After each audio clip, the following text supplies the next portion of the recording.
Hello, Opening Pathways viewers. This is Tom Lenoble. It's great to have you with us again today.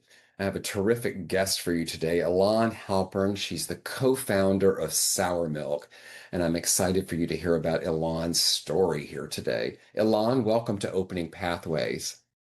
Thank you for having me, Tom. Excited to be here. Great. It's a delight. So let's jump in here. I want to know what was the first idea that sparked you into sour milk? And obviously, tell us a little bit about sour milk as you tell us about that spark. Absolutely. Yeah, so a couple of years ago, I was facing a bunch of really severe gut health issues. And it's actually really interesting. I think that people only become obsessed with things when it affects them in some personal way. And so in my case, I had a lot of gut health issues that I was trying to solve. And naturally, I became obsessed with the microbiome and started to learn about it. And I had always been interested in health. I went to Stanford undergrad, studied computer science, and I was an athlete as well. I was on the rowing team. So I'd always been very like attuned to health and fitness and nutrition. But what the straw that broke the camel's back was I went and I got a hormone panel done. This was in my early 20s, maybe 22, 21, and I got the results back, and all of my hormones are really low. Which, I'm in your prime phase for having like the most optimal hormones at that age. So you really should have like really high ones, but mine were super low. And so that was really concerning, among the other things like bloating after eating and brain fog and all of those other stuff. So that set me down the spiral of like, okay, what is going on? How do I fix all of this? And all roads led to the microbiome. So I sort of became obsessed with the microbiome. And when trying to figure out how to heal my gut, I learned that one of the best ways to do so is by consuming probiotics. And ideally, you get probiotics from the foods that you eat because it's much more bioavailable, it's a lot more affordable, it's easier to incorporate into your lifestyle. And I looked at my diet, I was like, okay, I eat yogurt every day. So I should be in the clear if I eat yogurt every day. But as it turns out, none of the yogurts on the shelf are actually probiotic. They make yummy tasting yogurt and they can be high protein sometimes, but they don't actually have the bacteria that your body needs in order to heal. And so I started doing is I made my own yogurt and I designed it from first principles. So I took my engineering brain and I was like, okay, how do we reverse engineer a yogurt to be first and foremost the equivalent of a probiotic supplement? And then how do we make it taste good? And so I did that and I was making my own yogurt for like 2 or 3 years. And it really helped all of my issues when it came to gut health and the microbiome and how I felt every single day. And that is the kernel for what sour milk is. It is a version of that product that I have been making for myself for years and years and years. And what we realize is that, there's white space on the shelf to have a yogurt that's truly designed to be good for your gut. And when we sat down to think about starting this, we took a look at the space and said, okay, two-thirds of Americans have digestive issues, probably even more because that's only self-reported, right? Yet, you know, the foods that they're eating aren't actually doing anything good for their gut. So we said, okay, 92% of American households consume yogurt. What if we took this thing that people are already eating every single day and actually made it really, really good for you? And we decided to do that as opposed to selling a pill or a powder or a supplement or something that isn't innate to your natural habit, because that's how you really win in health. You win by meeting people where they're on their habit. So that's sort of the founding story for Sour Milk and why we started it. It's really all through the lens of gut health. Really cool. I love this how you took something that was going on with you and turned it into something now you're using that as a way to help others and build a business. How exciting is that? So tell me, was there a point in this journey so far that you just knew this is my path? What event happened that said, yeah, I'm on the right track here? Yeah, it's a great question. So I historically had a tech background. So I was a product manager for 4.5 years at a B2B SaaS company, and I'd studied computer science. I was very much in the tech field. And I think that the way I looked at my future was always in tech. I was like, it'll always be in tech. It is where you can make the highest impact. It is where the future is. Like, it doesn't make sense to do anything but tech. And at this moment where I was starting to think about my next career pivot, the number one question that actually helped me narrow scope onto working on something like Sour Milk was, I thought about an idea or even a company that I was interviewing at, and I said, okay, do I think this is a big opportunity? Do I think that there's potential to make a ton of impact in this space and working on this problem? And I was scoped down to the health space because I was really passionate about health and wanted to work in the industry. For the vast majority of things in health that you could work on today, the answer to that question of does it have the potential to be a massive impact is yes. Like the health industry in the United States is like so rife with for disruption. Like there's so much that needs to be done in that space. So a lot of the problems that need to be solved were going to be big impacts no matter what. The question that really, really helped me was, okay, if I think it's going to be a big impact, what are the challenges I'm going to have to face in order to make it successful? And am I still excited about those challenges? And for the vast majority of the problems and companies and things in this space, the answer to that second question was no.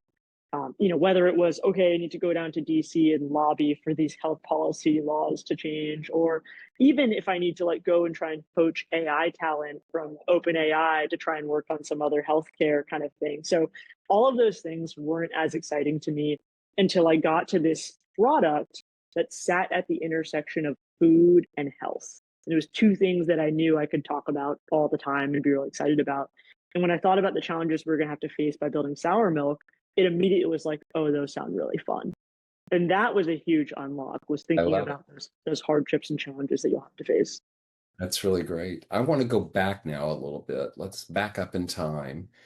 I find that when I talk to people, there's a story, there's a backstory about someone that was in our life, sometimes someone's, but they were somebody in our life that had an influence on us in what we're doing today. And even as our path changes a little bit, there's still something about that. Who's that person for you? Tell us about that. Good question.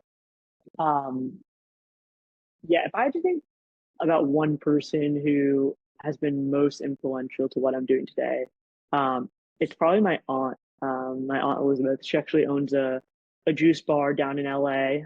If anyone lives down there and wants to go check it out, but really what she instilled in me from a really young age is this idea of we have the potential to feel so good every single day. And as a society, we've normalized like not feeling that good. So, whether it's I wake up and I'm sort of like cloudy brain, or I just feel a little bit inflamed, or um, I'm not as quick with my workout as I could be on normal days. Like all of these things, I think as a society and as humans, you like tend to normalize in your everyday life. And she really taught me like, you know, you don't have to feel that way. Like you can actually feel 100% good and yourself every day if you just understand what sort of factors play into that, whether it's your sleep, what you're putting in your body, how you exercise. And I think that foundational like inspiration is what led me to want to work in the health space and be super I love excited about, building products in health that make people, enable people to actually feel 100% themselves every single day. Yeah. We should, I have a lot of viewers down there. We should give Aunt Elizabeth's Juice Bar a shout out. What's the name of it? Yeah, it's called the Juice. The The Juice. Juice LA. It's called the Juice. Very simple. There It's in we go. water. Yeah. Go visit Aunt Elizabeth and tell her Elan sent you.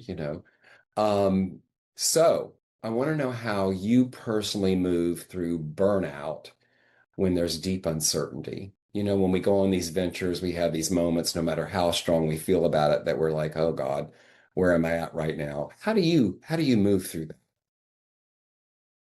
Yeah. I think that truthfully, having a co-founder that I really trust and really rely on and we lean on each other is like a world of a difference. And my co-founder, her name is Kiki.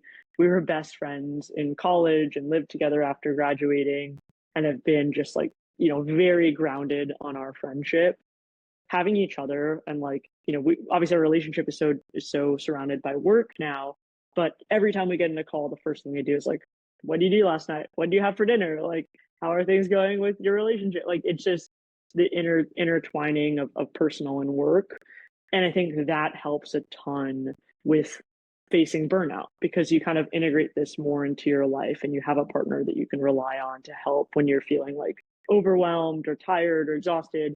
And so having that relationship that's a friendship first, and then it's like we're building a company together as on top of the friendship, has been extremely helpful for burnout.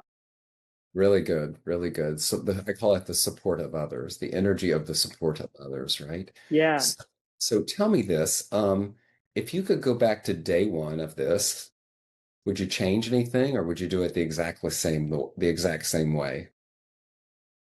Yeah, I mean, it's funny you ask that because we're technically still only 7 months into this, right? So we were working on this part-time while we were still at our full-time jobs last year for around 6 months and building up the conviction to go full-time. And then in January, I quit my job in tech and my co-founder quit her job in private equity and we went full-time on Sour Milk. So it's been about 7 months since we've made that shift.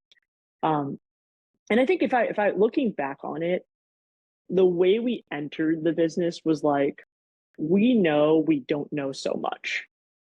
And I think that acknowledging the fact that like there is so much we don't know about how this product that we're currently making in small scale in like a kitchen is going to end up in Whole Foods one day around the country. Like we have no idea how it's going to get from A to B, but we know that every single day we spend on this company and building it, we will get like one step closer to that understanding. And so even a week before we did our first production run, I think back in June, and a week before we were making 1,200 yogurts and selling it to people in New York City, we didn't know how it was going to get from the factory to New York. We literally were like, wait, how are we going to actually get the product down here? It's 12. We can't just like rent a zip car and put it in the car. It has to be refrigerated. It's 1,200 yogurts, a whole pallet of product. And, we just started asking around, like, anyone know any refrigerated trucks we can, and just kind of met someone and met someone and met someone, and we made it happen. So I think that like relinquishing this like fear of not knowing and just being like, we will figure it out as we go on has been extremely helpful.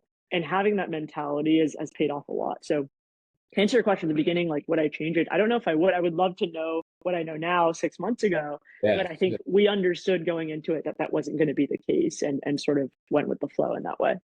Yeah, I love this.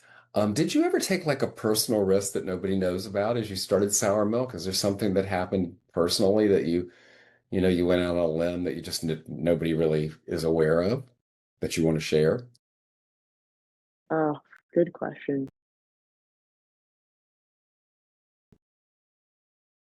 The thing that really comes to mind, so nothing like super major consequence. I think the biggest thing that like I always do, which maybe we don't share as much, is like I am like my first test subject. Like everything that we do, like whether it be at Sour Milk or like outside of that, like I have like constantly run experiments on myself, and I'm always like the first like line of testing when it comes to that. And I think like what's really cool about that and has been really helpful is I get to work on a product that I'm a user of. And so I know, okay, we added way too much of this bacteria strain into this one. And now like I'm going to the bathroom. You know what I mean? Like those types of things happen. And I have to know because I'm able to use that product myself. I can be that test dummy before I actually give it out to customers and start testing with them. I love it. Yeah.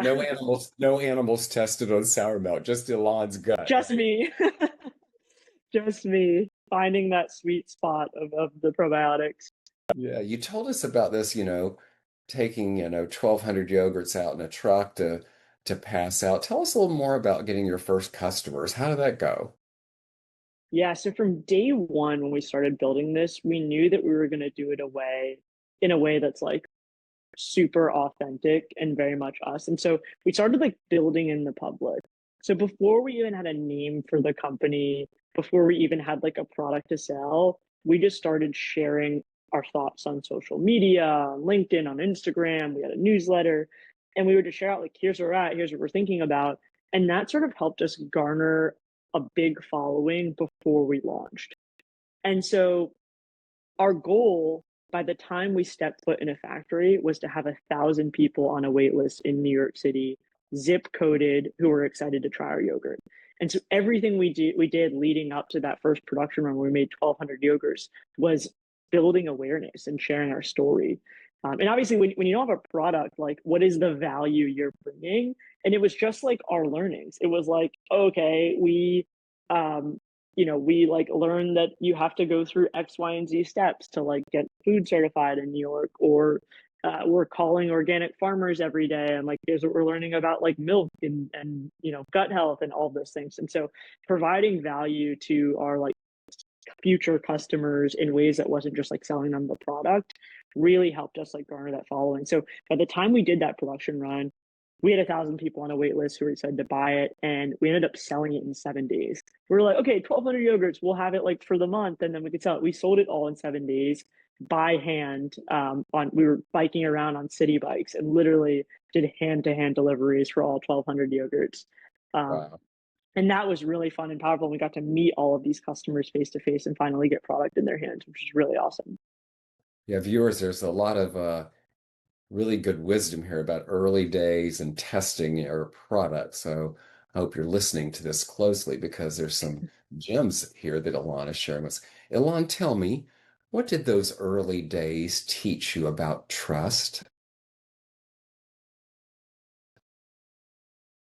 When I think about trust, I really think about my co-founder relationship, actually. I think that's the first thing that comes to mind. And ultimately, like you as an individual, like as much as we want to be doing 1,000 things at once, we can't do 1,000 things at once. And so you have to feel like you can rely on other people to make something happen. And I think our relationship has been so foundationally built on trust that I know if I need to step out for a family thing and, Kiki can go and represent us at an event, like I have like full confidence that she will represent our best selves and vice versa. Um, and I think that, you know, as a founder, I think sometimes you just want to do everything yourself.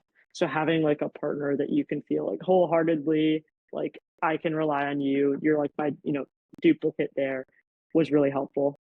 And on that note, like we got some early advice from other founders who there's sort of mixed advice on this. On one hand, you want to be really different from your co-founder because you want to bring different things to the table, right? So you get like a more full picture. On the other hand, in the early days, you actually want to be like in lockstep and on the same page about every single thing that happens with the business. And we got some founder advice that was like, you guys might intuitively want to divide and conquer on stuff. Don't divide and conquer. Do everything together for the first year at least, because it's so important for your brains to be one. Like it's so important for you to know every aspect of the Yes. business across the board. And so that was really interesting advice. We stuck to that, and it's like paid off incredibly. Like we are always in communication with each other at all times. Yeah, that's amazing. When the stakes are high, how do you make decisions?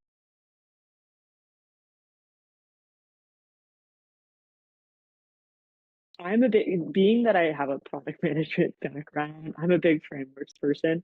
And it doesn't necessarily mean like relying on frameworks that exist. It's really like, um, you know, grounding yourself in like logic and reason.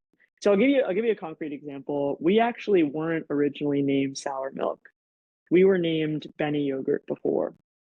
And about a week before we were about to order 40,000 units of our first packaging, we get a cease and desist from another company named Benny. And they're, not a yogurt company. They were in the energy drink space, so different from what we were doing. But at the end of the day, we were both selling into grocery store channels, and so it's a conflict. And the funny part about it is that they actually filed the trademark 24 hours before us. It wasn't even like they were around for you. It was like a 24-hour difference, but that difference really matters when you're filing trademarks. Like that's really what they go off of. And so we were like, oh crap, we have to change our name. And this again was like a week before we were going to order all of our packaging and had all these brands. We were already live and had a website, and people knew Benny Yogurt, and we were getting interest. Um, and so we had to sit down and be like, let's come up with a new name. And I'm sure you've had to do this before, but like naming something and naming a company is really hard. It's not, you Yes. can't just sit down and bang it out in a couple hours. It's not one of those things that's like, oh, okay, we have to like order this thing for our factory and like you could just sit down and order it. It's like creative and thoughtful and whatever.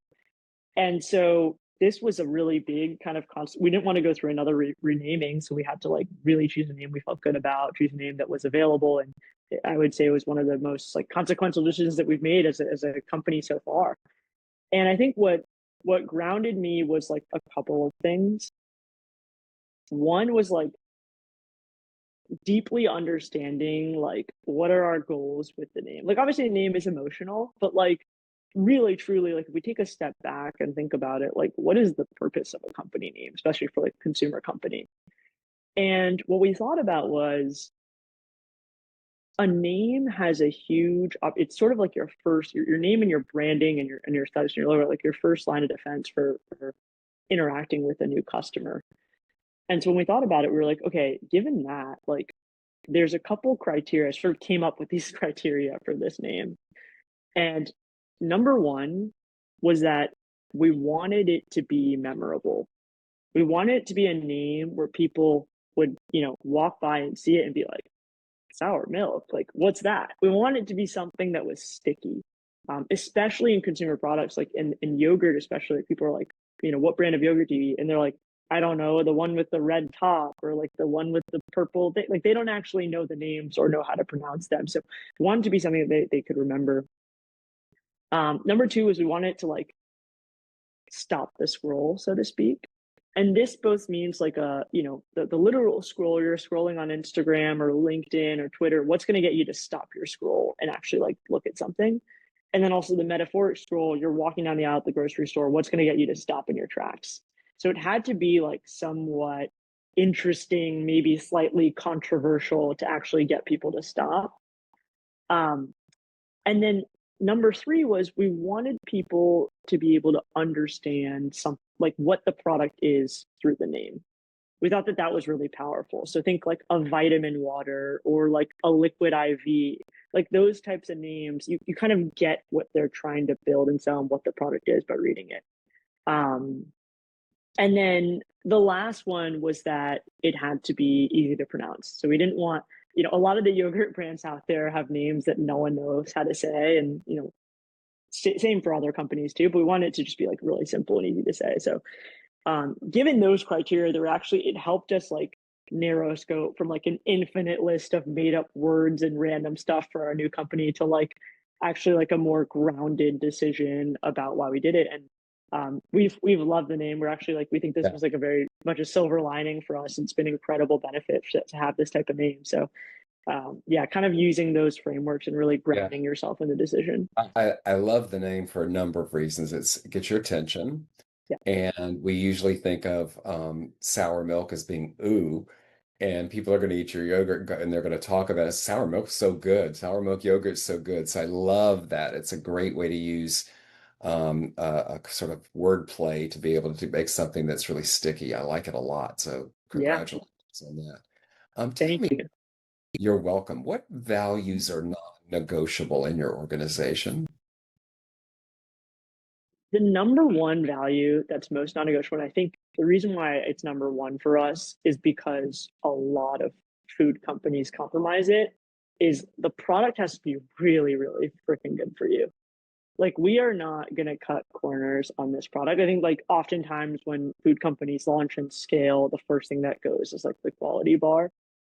And transparently, I was really nervous when we moved from this small batch, like handmade yogurt to the factory. I was really nervous about how our bar, our quality bar, and our flavor and our texture, how that was going to scale. And we got really lucky that the first batch we made was like amazing. Um, and it totally hit all of our marks, which was awesome. But I think that having a really high standard for the quality of yogurt that we're producing is like will never change. And there is a always a market for a product that's cheaper and that's a lower quality. Like that market will always exist, and I think it needs to exist.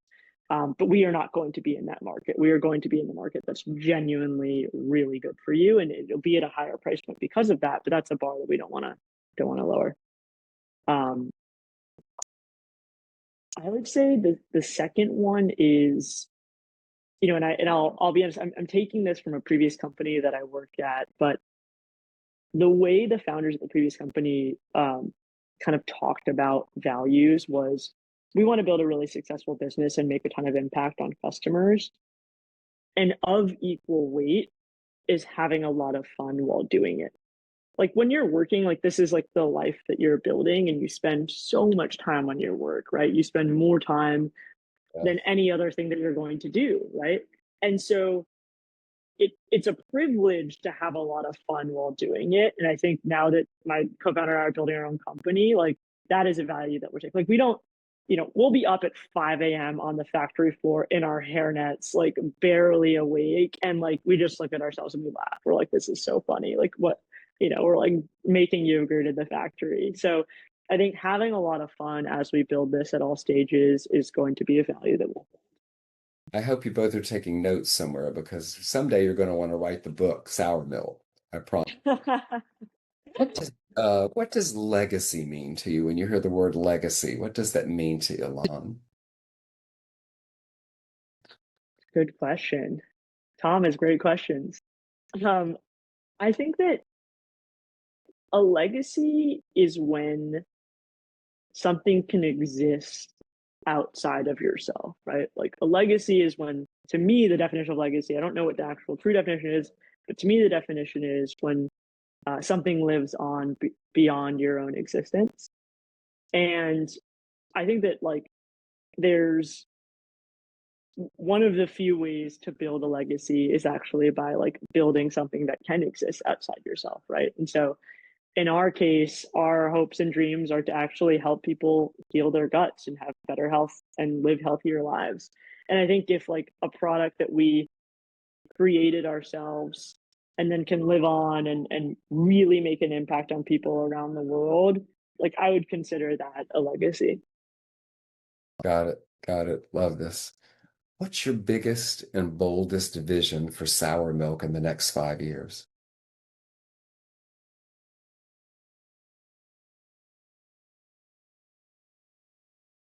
Man, in the next 5 years, I would love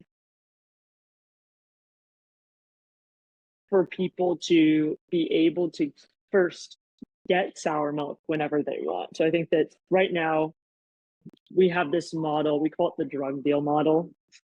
And we basically, people pre order their yogurt online and then come meet us on a street corner and we hand them a brown paper bag. That's how we sell yogurt. Um, it's a pretty high friction process and it only works here in New York City.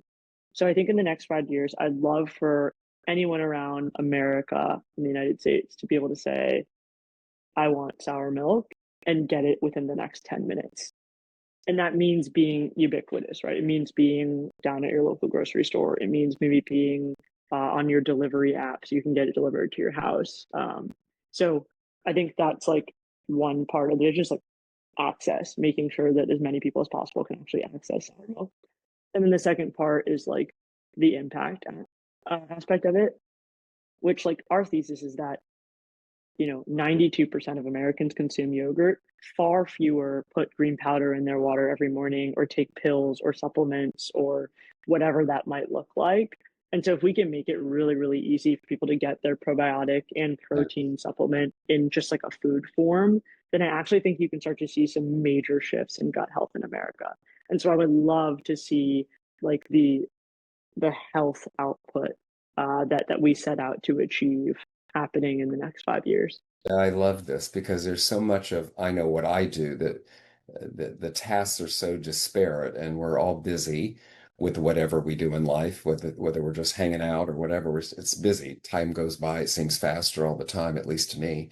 And these ideas of being able to get things into one thing, of these things that we have to do to try and stay healthy, where they seem really siloed today, is really a great idea.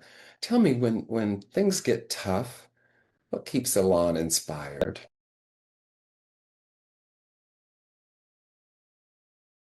I feel really lucky to get to work on a product that I love. And I think it fundamentally goes back to that question you asked earlier of how did you know? What was the moment that you knew that this was the right thing to work on? And it goes back to when I thought about the challenges, I thought that they were fun and exciting, and I still was excited to work on them. And I think that I feel really lucky that like the product that we're building is something that like I use every day and I consume every single day, and it makes a huge difference in my life. And so when we face these challenges that feel very daunting and intimidating, I think I go back to like this has to work because like I am personally invested in this working because I use the product, as opposed to sort of like a distance between, you know, the founder or employees, and customers. That distance is like zero for me. Like I am a consumer of the product and also working on the product, and that has been really motivating. So tell me this. What are you most hopeful about for the world today? Most hopeful about for the world today. It's a good question.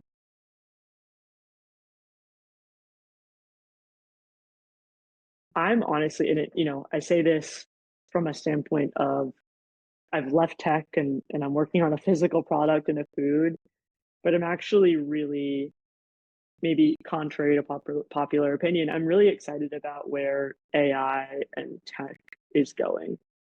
I think that there is, for the longest time, some of the hardest problems to solve, especially in the health space, is personalization. I mean, you go and get all of your testing done, once or twice a year, and that is really personal. Like you have to know all of your markers, all of your levels, everything, and that's expensive and costs a lot of money, and it's really personal. And I think the power of AI is scaling personalization. Like how do you scale personalization in a way that's actually like cost effective?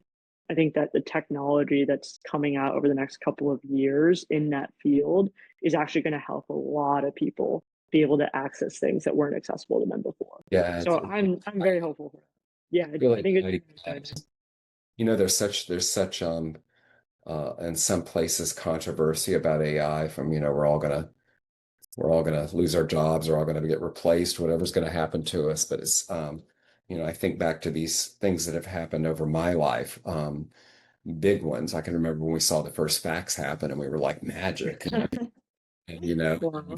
then we got email and and everything and these things that we now just either take for granted or wish they'd go away, right? It's or made them go away. I think AI is that next really big one, and it's really fun. I get to talk with a lot of tech AIs, CEO of AI companies and founders, and they're so diverse of what they're working on. It's really exciting.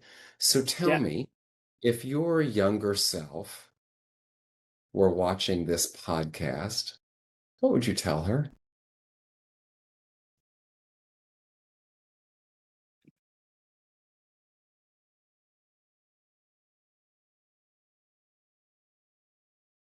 Man, it's a good question.